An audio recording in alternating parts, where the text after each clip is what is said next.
Chicken வடை எப்படி செய்யுதுன்னு பார்க்கலாம். நான் சிக்கன் வந்து 200 கிராம் எடுத்து வெறும் சதை மட்டும் எடுத்து நல்லா சுத்தம் பண்ணி கழுவி மிக்சியில் போட்டு அரைச்சி வச்சுருக்கிறேன். இந்த மாதிரி ஒரு சுற்று சுற்றினா போதும், நைஸாகிடும். இந்த மாதிரி கருவேப்பிலை கொஞ்சம் பொடியாக கட் பண்ணி வச்சுருக்கேன், கொத்தமல்லி கொஞ்சம், இஞ்சி ஒரு துண்டு இந்த மாதிரி பொடியாக கட் பண்ணி வச்சுருக்கிறேன், பச்சை மிளகா 2 இந்த மாதிரி பொடியாக கட் பண்ணி வச்சுருக்கேன், வெறும் மிளகாத்தூள் 1 ஸ்பூன், கஸ்தூரி மெத்தி கொஞ்சமாக எடுத்துக்கோங்க, ஒரு முட்டை உடச்சி ஊற்றி வச்சுருக்கிறேன். கடலை மாவு வந்து நம்ம தேவையான அளவுக்கு போட்டுக்கலாம். கட் பண்ணி வச்சுக்கிற எல்லாமே வந்து சிக்கனில் போட்டுக்கலாம்.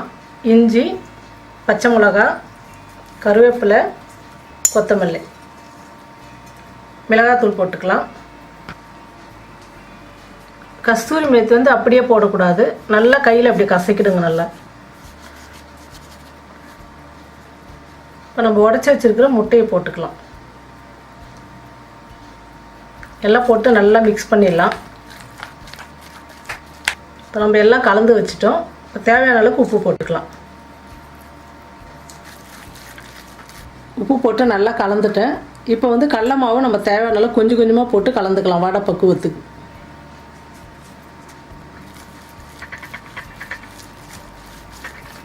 நான் கடல மாவு போட்டு நல்லா வடை பதத்துக்கு மாவு நல்லா பிசைஞ்சிக்கிட்டேன் சிக்கனு. எல்லாம் நம்ம வடை மாதிரி தட்டி ஒரு தட்டில் வச்சுக்கலாம். ஏன்னா நம்ம எண்ணெயில் போடும் போதே ஒன்று ஒன்று போட்டால் சிக்கன் வந்து ஒன்று வெந்துடும், ஒன்று வேகாது. அதனால் ஒரே சமயத்தில் நம்ம வடை மாதிரி எல்லாம் தட்டி தட்டில் வச்சுட்டு நம்ம எண்ணெய் காய வச்சு செஞ்சு எடுக்கிறதுக்கு நமக்கு ஈஸியாக இருக்கும். இந்த மாதிரி உருண்டை பண்ணி இந்த மாதிரி ரவுண்டாக தட்டி வச்சுக்கலாம் தட்டில். பாருங்கள் எவ்வளோ அழகாக நல்லா ரவுண்டாக வருது.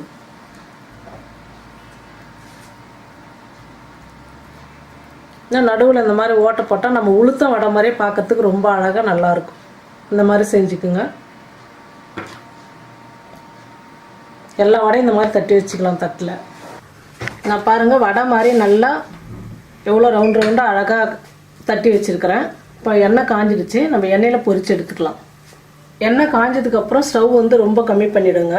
மேலே வந்து ரொம்ப கலர் வந்துடும், ஆனால் உள்ளே வந்து சிக்கன் வேகாது. அதனால் ஸ்டவ் ரொம்ப கம்மி பண்ணிவிட்டு கொஞ்சம் நிதானமாக தான் செய்யணும் இதெல்லாம். அது அப்போ தான் சாப்பிட்றதுக்கு ரொம்ப டேஸ்ட்டாக நல்லாயிருக்கும். இப்போ எண்ணெய் சூடு ஏறிடுச்சு, நான் ஸ்டவ் கம்மி பண்ணிக்கிறேன்.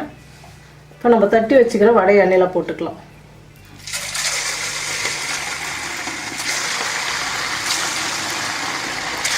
பாருங்கள் போட்ட உடனே எண்ணெய் சூடு ஏறவுடனே கலர் வந்துடுச்சு. ஃபுல்லாக கம்மி பண்ணிட்டேன் நான். வடை திருப்பி போட்டுக்கலாம். பாருங்கள் நல்லா வெந்துடுச்சு. இப்போ வந்து வடை ரெடி ஆகிடுச்சு, நம்ம எடுத்துக்கலாம். எவ்வளோ நல்லா வந்துருக்கு பாருங்கள் வடை.